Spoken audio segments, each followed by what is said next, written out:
Welcome to another edition of Len's Burning Bush. I am Len Harvey. Before I bring on my guest for the week, I want to talk about what's really burning my bush. So we had some good news coming out, that things are getting back to somewhat normal. I like to say somewhat. We have the vaccines. People are slowly starting to travel again. Hopefully by the summer, we should be even better. So with that being said, last year, I planned many trips that got canceled, obviously. If you listened at all to the show, you know that I tried to go to a lot of places. One of them was a baseball trip to New York with my son, where we would see both the Yankees and a Mets game at Yankee Stadium and at Citi Field. So we wanted to reschedule this. So StubHub had me covered, as I had the credit from last year, although I was kind of shocked to see that the prices for the games, the tickets, had actually gone up from last year rather than stay the same or even go down. I guess I really shouldn't be that shocked that the ticket prices went up. I guess beggars can't be choosers. But anyway, so I got the dates we wanted. It was late July into August, and I booked everything, including the hotel, the airfare to New York City.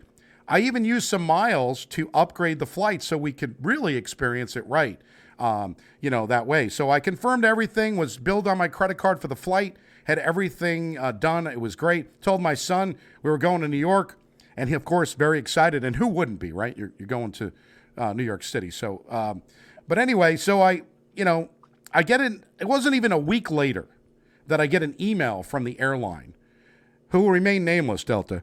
Although I probably shouldn't call them out. I know that's wrong. But the airline had the nerve to send me an email, not even a week later. Now I'm going to read it because I want to do it word for word so I don't lose the context of it. So here's what they said to me. As part of an ongoing adjustments to our routes, a schedule modification has been made that impacts your upcoming trip. Your new adjusted itinerary for confirmation number blah, blah, blah can be found below.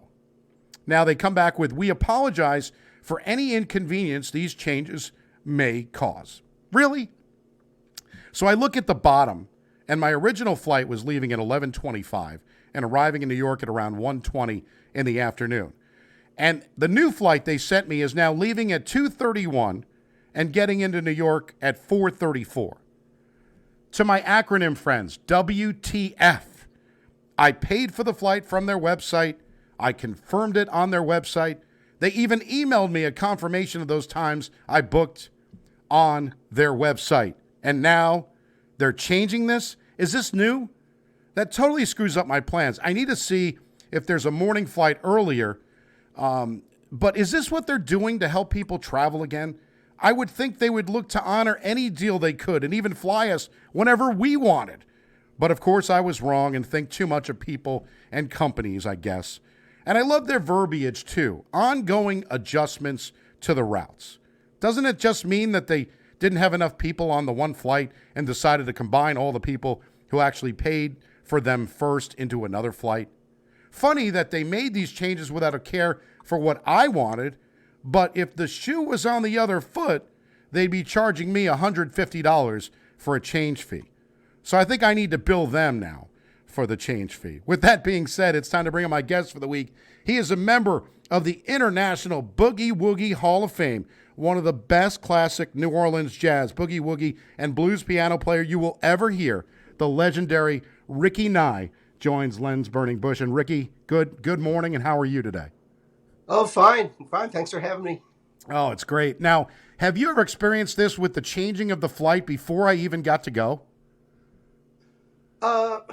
Yeah, it's happened a few times where these, you like you said, you book something, and then later on you get an email. Yeah, we've made some changes, but it was always very small. It was never consequential changes that were made. It might be the difference of 15 minutes or something crazy, This is a couple of hours. Am I wrong to be angry?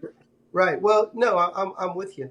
I really, I don't know. I know, but like I said, I would have thought that they would have done everything in their power to make sure that I'm happy, I'm comfortable on the flight, and here they are. It was not even a week later, Rick, not even a week later that they changed the flight and changed it drastically. We're not talking it's like 3 hours.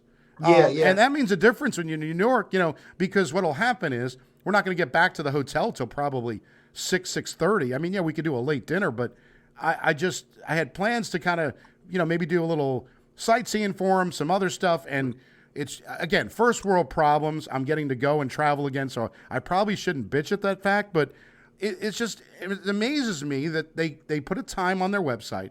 I book that set time, and then they Right. decide, you know what? Yeah, I don't think so. You're not going on that flight.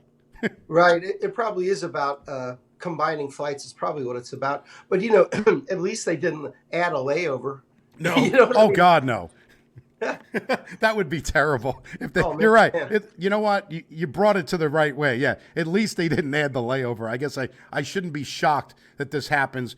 And it's kind of the stuff I did a show last week about ordering a car, and it's like this whole process that has taken forever. And I still don't have the car, by the way. If anybody's paying attention, it might be coming in sometime in the next couple of days. But it's like the customer service is just awful all around with companies nowadays. I'm with you. My main beef is not being able to get somebody on a phone. So there's a company that I've been working with for over 20 years that I've been selling CDs through, and I won't mention their name. But anyway, I started making attempts last August to close my account because I had ongoing issues with them, and I just wanted to ship CDs from my home. I didn't want to do business with them anymore. I started this process, and I was handed over to probably three different people along the way.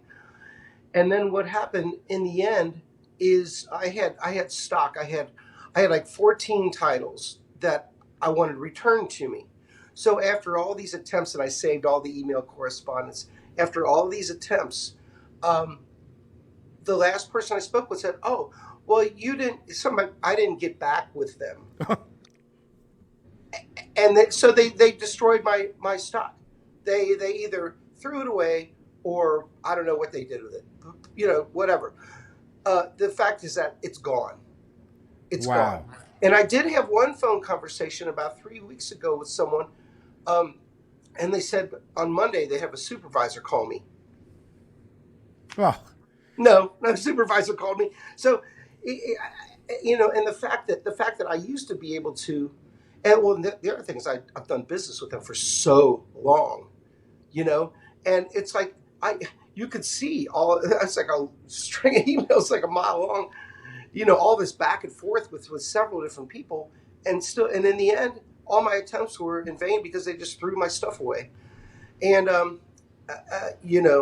yeah. And even though I had a phone call, it's still it's just like it's not a business. It's not what are they doing? So anyway, so I have my frustrations too. So yeah. It's kind of interesting. I guess I expect more from people, and that's kind of and more from companies. You would think that during this whole pandemic that they would want to do better or be better, and it's like it seems like it's worse than well, what.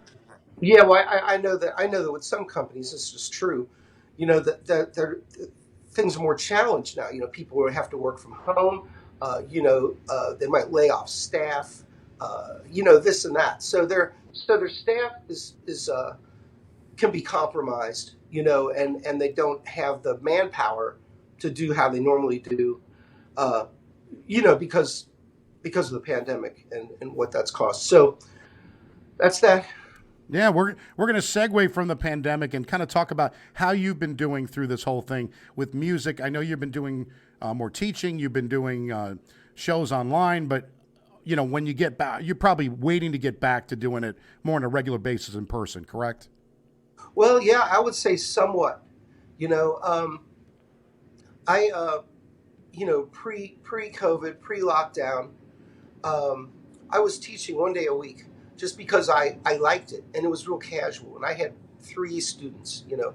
I typically do a 1 hour lesson because I need that much time. And it's an hour goes by like that. When we're in it. Yeah. So I don't teach beginners. Everybody's already been at it, and everybody's got a sort of a different path. So I really like it.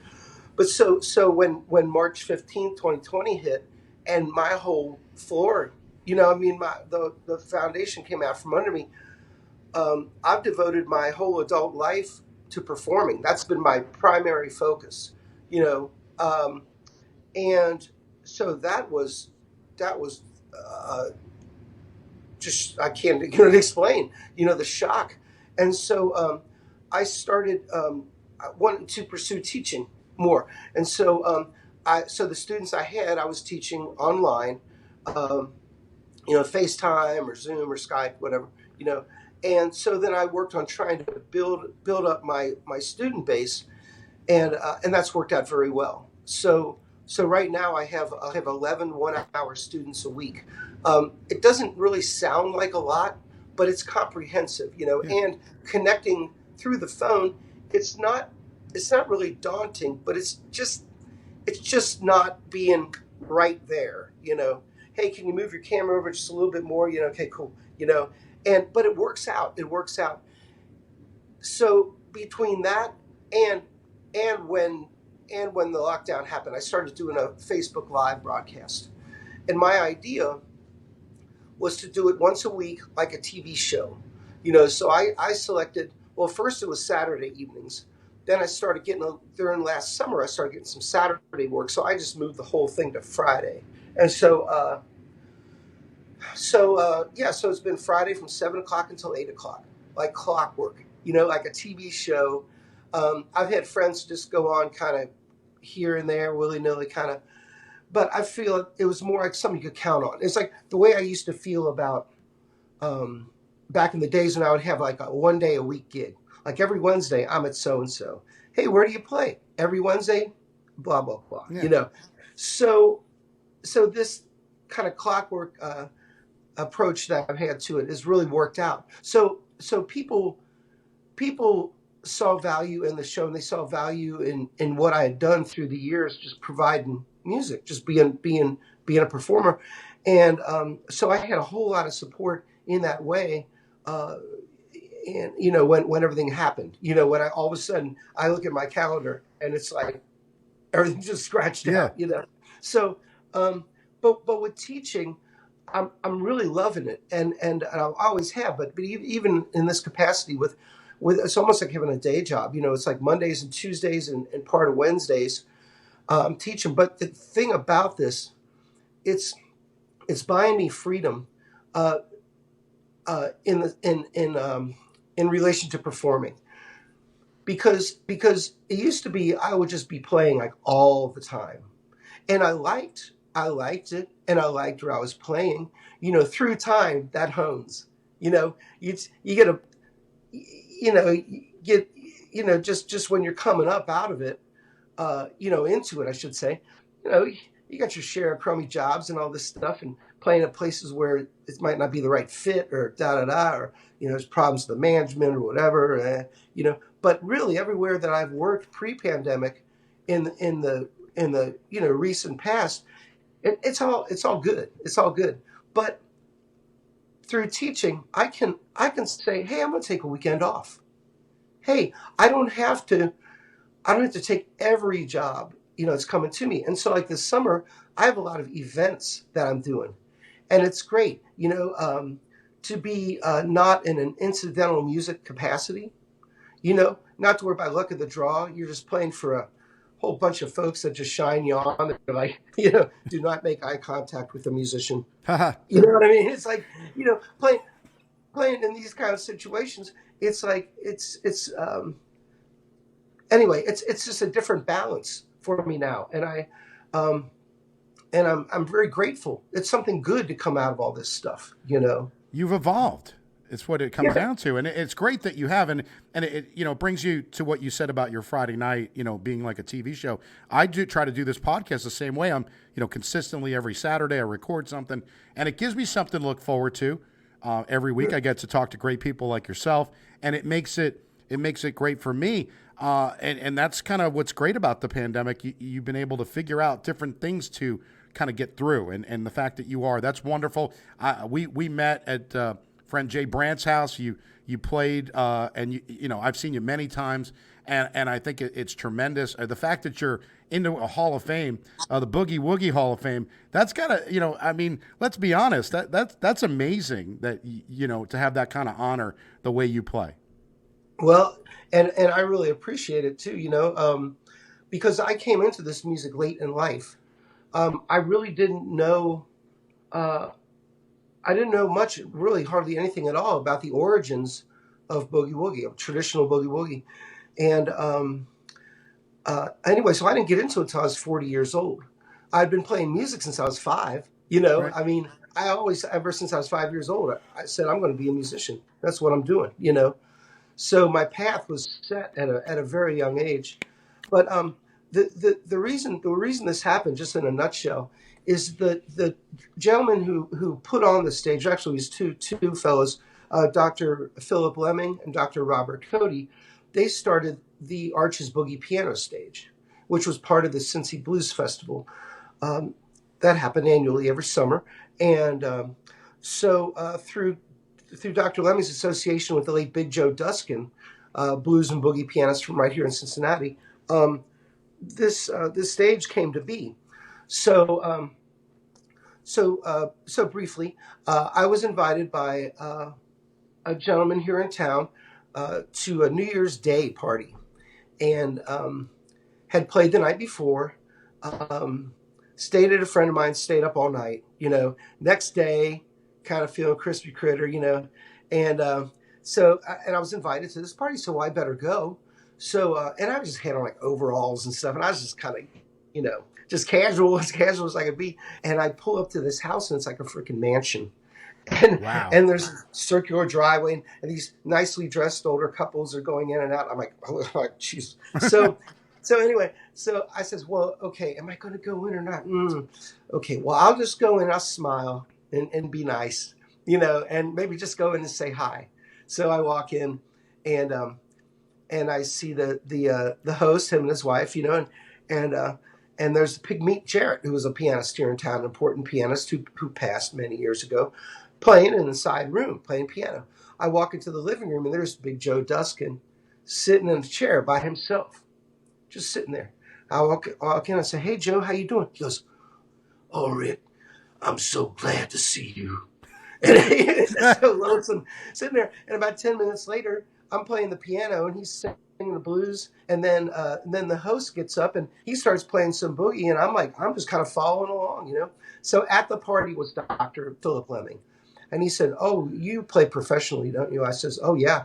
And he says, "Oh, I would like to invite you for next summer to play, or this summer, to play at the Arches Boogie Piano Stage." So at the time, I was playing a lot of New Orleans kind of stuff and blues and some sort of rockin' piano. Not traditional boogie woogie has certain parameters and rules, about it, which I was not aware of at the time. I just kind of rocked out on the piano. So then I met guys, Bob Seeley from Detroit, Carl Sonny Leyland from England. These guys like flipped the switch for me, and I saw them and heard them, and I says, "Man, I want to go there. Like I want to get inside." Um, of boogie woogie, and nobody sat down and showed me. I think it was like trial and error and trying to learn off records. But anyway, it set me on this path. And then a few years later, then I'm acknowledged in this way, being part of that's Dr. Lemming's. That's the Boogie Woogie Hall of Fame is his invention, Wow. and so that's how I got acknowledged in that way. And anyway, so yeah, very grateful. Well, it's tremendous, and you make the piano talk. By the way, it's amazing how you do it. I would love it if you can maybe play a little bit later in the show, if you can. If you're not, I know it's early. So, but one thing I wanted to ask you to do is promote your website. I did kind of mention it a little bit on Len's Burning Bush page, but find out where we can get Ricky Nye music. Yeah. So my website, it's RICKYNYE.com, rickynye.com. And so my first website began in 1998, and it was all put together just kind of by friends. It was in a lot of different people's hands, kind of Frankenstein together, and I could maintain it, but it was definitely had holes in it. And so just in the last several months, I have a brand new website, and it was designed by a friend of mine and his business partner out in Minneapolis.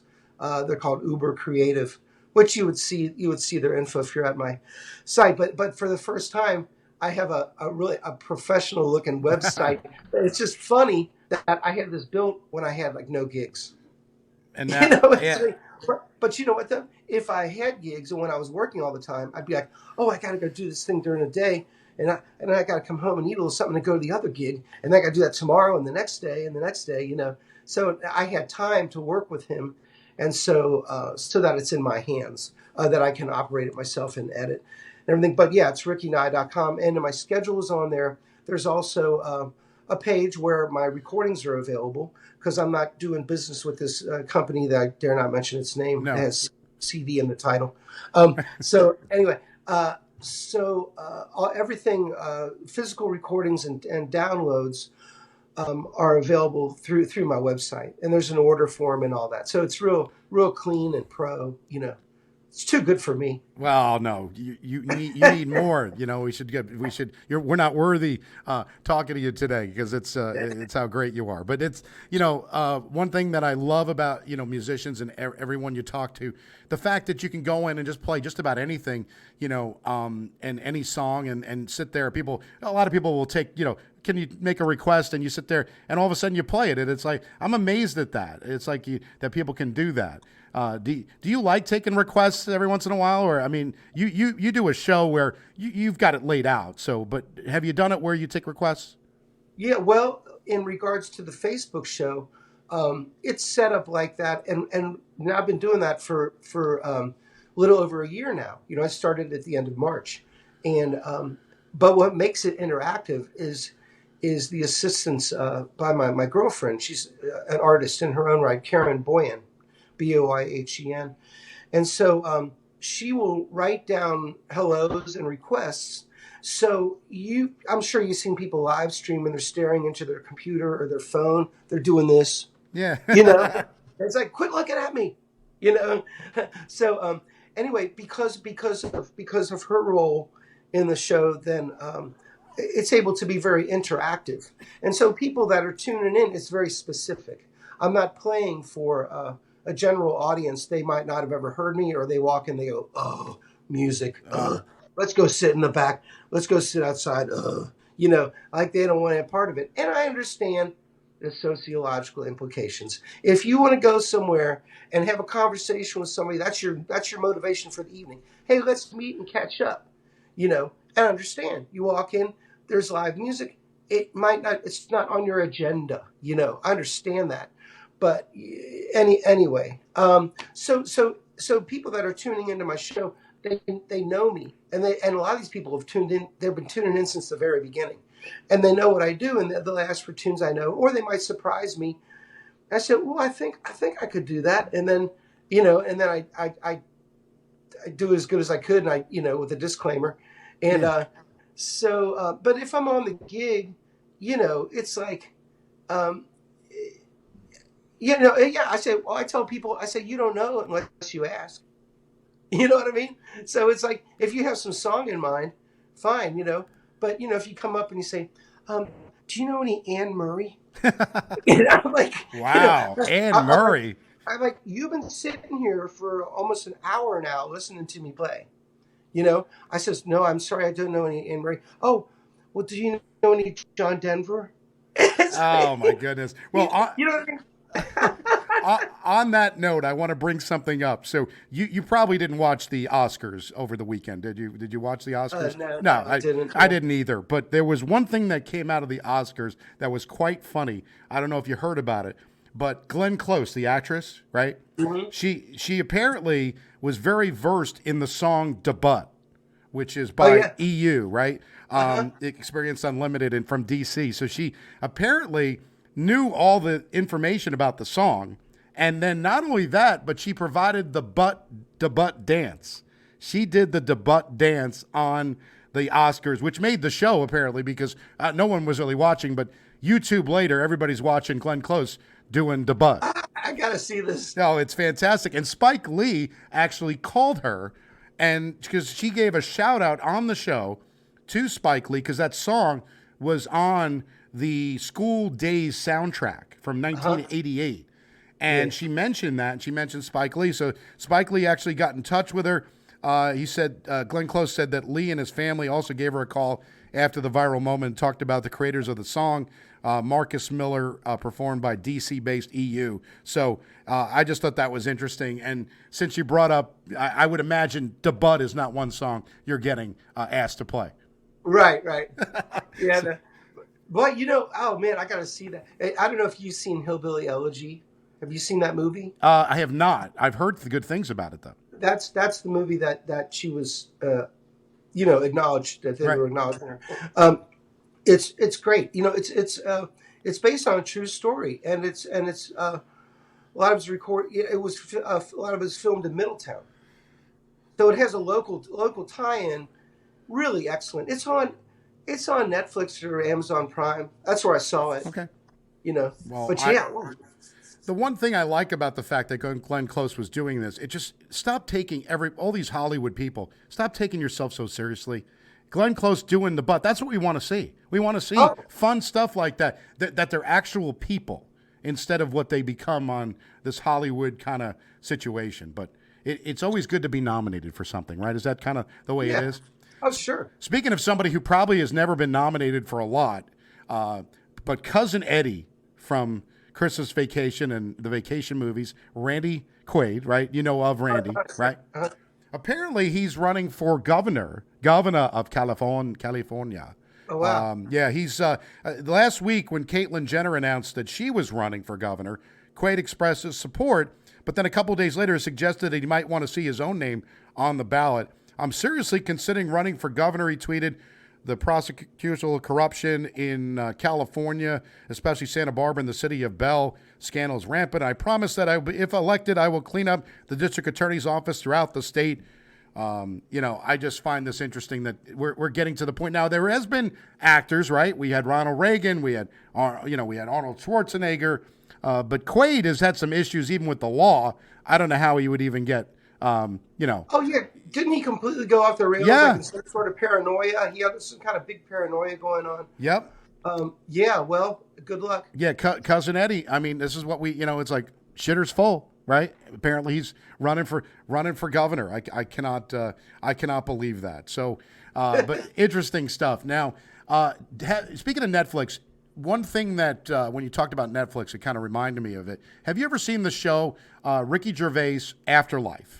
And the reason I'm bringing it up because he tweeted on the night of the Oscars because he hosted the Golden Globes and he said, "What is it? Was it something I said or whatever?" Because he talked about the woke culture and he talked about the fact that his show, which is about I like the way he talks about my wife dies of cancer, a man killing himself is more fun than this show tonight.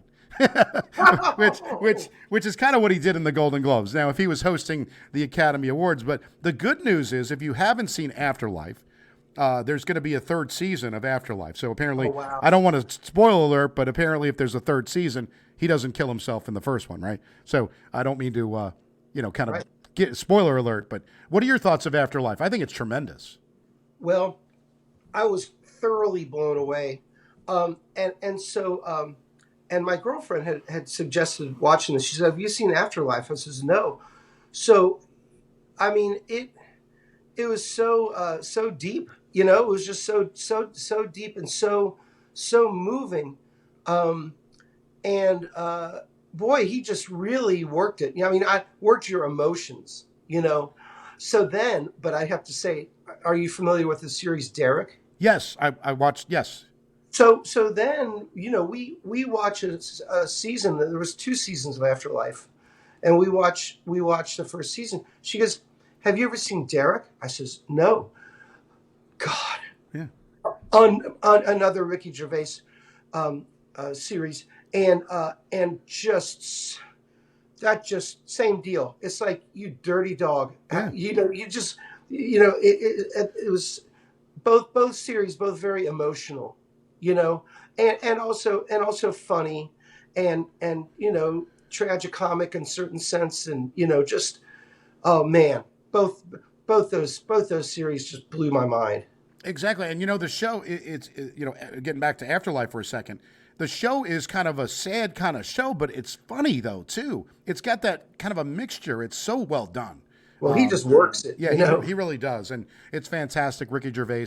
We could talk. I love the fact that he talked about if ISIS created a streaming channel, you would call your agent. You know, you would call your agent, and you know. So don't think that you could sit here and kind of give everybody advice because you're no better than anyone else. Yeah. If ISIS started a streaming channel, that's kind of funny. So. Ricky, it's always great to talk to you. It's tremendous. Will you play something for us, or can you right now? Yeah, I'm trying to think of what I wasn't really thinking of anything in particular. No. Okay, well, you know what? Yeah, I'm going to pull the phone over here. You pull the phone. In the meantime, I'll kind of say that you can like Lens Burning Bush on Facebook at Lens Burning Bush and follow along on Twitter at Lens Burning Bush. We've got a YouTube channel. Len Harvey, you can follow that as well because that'll have the audio of these episodes.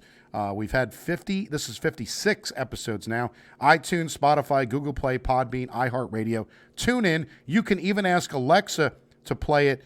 And as well now, Pandora. I cannot believe that we're in all of these platforms. They obviously don't know what I'm doing here, and I really don't either. But Ricky, the great Ricky Nye is going to play us something. And this is the stuff that, and again, I would love for people to go to your website to hear your music because I get to see you in person many times and it's fantastic. So you go right ahead. Do you have an idea what you might? I love the chicken. You did a song last night. You talked about the chicken. Chicken a la blues? Yeah, I think that would be perfect. Okay. Or if there's something you want to play, you play whatever you want. This is your time. Yeah. Well, I'll just dive in head first here. So, yeah, I haven't been awake very long, so that's okay. But I'm gonna just the audience isn't awake either, so we're all good. This is gonna be a pretty lively piece. This was written by a dearly departed friend of mine named Charlie Booty, who's from Milan, Tennessee. I met him through the Arches stage years ago.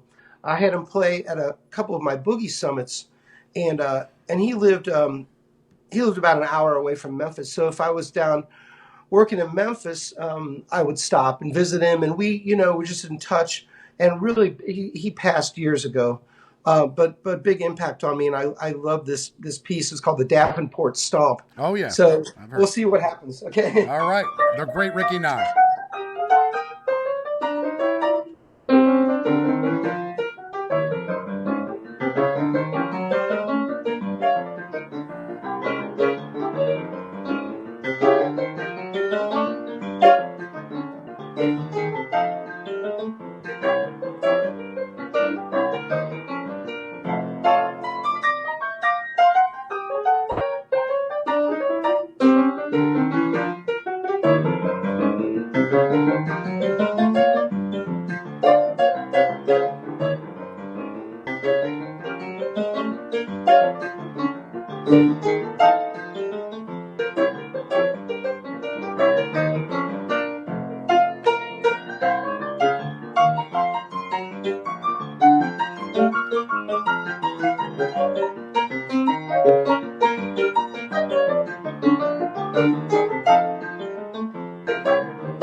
The great Ricky Nye. Oh, that is, you fantastic. Not so great. Oh, hey, at this time of the morning, the fact that you're even doing it, I appreciate it. It's been a pleasure to have you. I can't wait to see you in person again. It's great seeing you over FaceTime, but next time we'll see you in person, hopefully this summer. Yeah, boy, it sounds good to me. Yeah, I do have stuff on the books this summer, and actually a little later today, I'll put a few more dates up there on my site. So Yeah, Len, thanks for having me. Love it. Love it. Go to rickynye.com. And again, follow Len's Burning Bush. We'll keep doing this as long as they'll let me, right? Is that how to keep doing it, right? Until they kick me off. Yeah, until the network cancels you. Yeah, Yeah. until the network cancels me, the cancel culture. Well, I try to keep it a little bit light. We got some listeners in the UK. We've got some listeners all over. I like to always thank my loyal listeners every week. But yes, thank you to Ricky Nye. I'm Len Harvey. We'll be back with another episode of Len's Burning Bush next week. So long.